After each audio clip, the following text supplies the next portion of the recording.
Dalam motor ni aku sebenarnya dah bawa baju batik. Sebabnya hari ni kejap lagi aku nak pergi mandi buka puasa. Which also birthday one of the boss dekat sini. Akan pakai t-shirt kan, jadi aku tukar baju untuk tukar. Okay, dah tukar. Sekarang jadi simpan baju ni kat dalam motor. Senang sikit.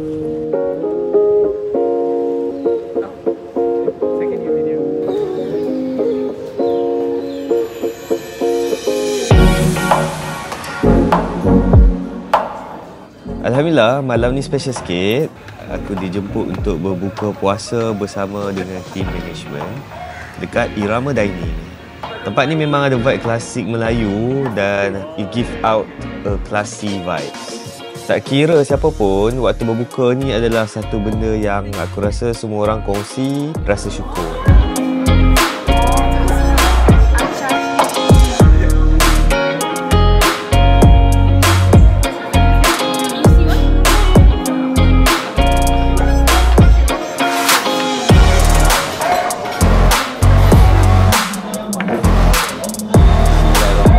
Dengar je azan berkumandang, cudu, belaga pinggan, semua ni bunyi yang buatkan Ramadan ni terasa hidup.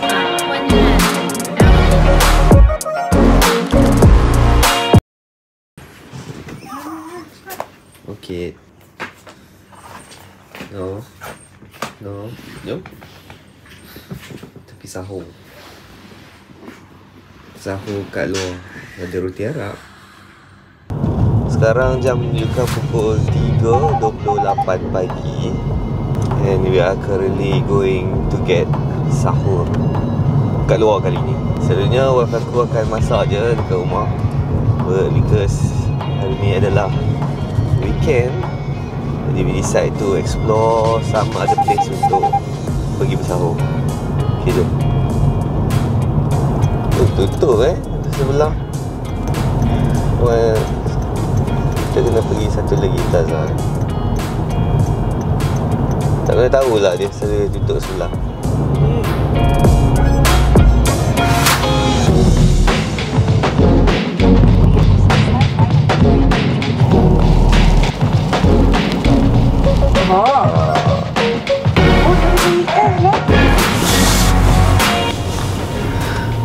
Ingatkan kita je, dia ramai. Beratur orang. Okey.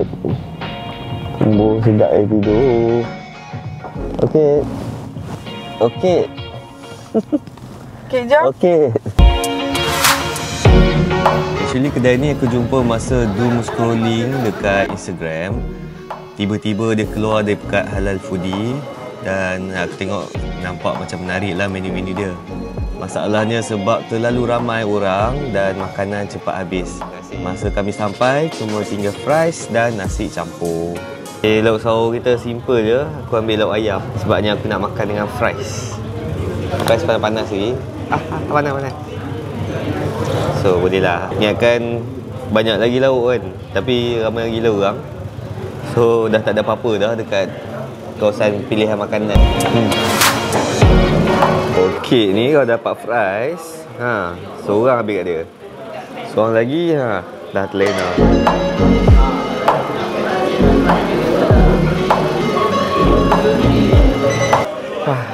Kenyang. Actually ni adalah first time lah kami keluar makan sahur dekat luar. Tak pernah lagi, selalunya makan kat rumah je. So this is the first time. So it's actually a different experience lah. Nak mencari kedai makan tu sebenarnya tak susah. Yang mencabarnya adalah nak gerak budak-budak ni untuk gerak, bangun. Pukul 3 pagi kan. Bagi aku, personally aku rasa bila buat benda-benda macam ni kan, buatkan Ramadan tu nampak lebih menyeronokkan lah. It's something different than usual lah yang kami buat.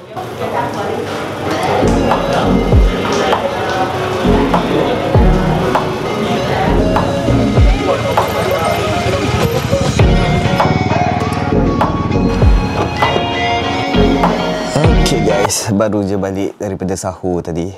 Sebenarnya aku masih teringat-ingat lauk dekat Irama Dining tadi. Kerabu ikan bilis bunga kantan itu. Aku rasa korang kena try that one.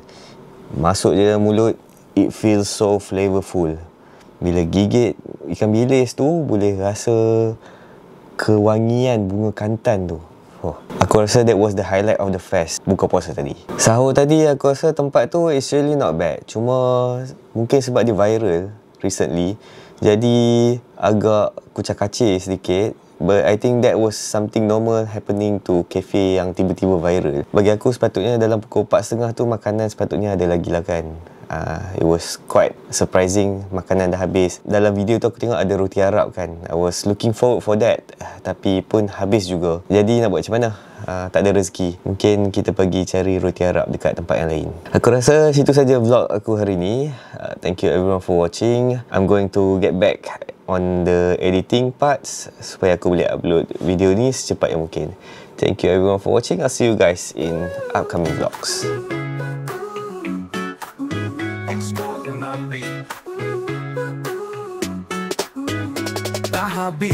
Dah habis vlog hari ini sampai sini. Jangan lupa, jangan risau, jumpa lagi esok pagi.